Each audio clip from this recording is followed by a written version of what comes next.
As Greenville, Kentucky firefighters continued their investigation into last Thursday's fire at two long-standing buildings, we are learning more about the history behind the two structures and the loss of a historic part of the community. Eyewitness News' Mike Pickett is in Greenville with more.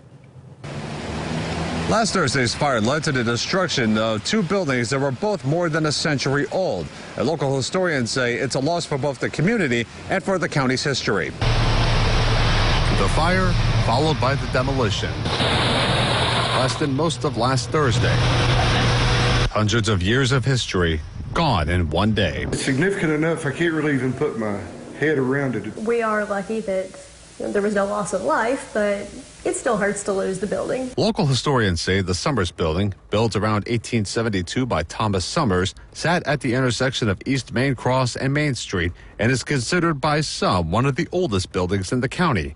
It's housed businesses ranging from banks to most recently a cafe. Amy Walters of the Muhlenberg County Public Library says, according to local legend that some dispute, Summers built the building as a way to get a woman to marry him. Originally, he built one story, and she still said no, so he added another story. She said no.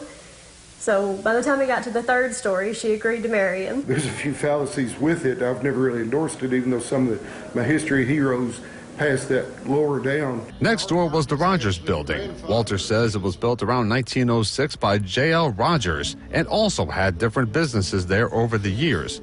Historians like Barry Duvall say last week's fire is the latest disaster to take away a part of downtown's history. The Summers building's actually been plagued by fire, I know of 2 times. It was damaged in the 1898 fire, which destroyed pretty well that whole block, except for the Summers building. We have lost so many of our downtown buildings already to disasters or just decay.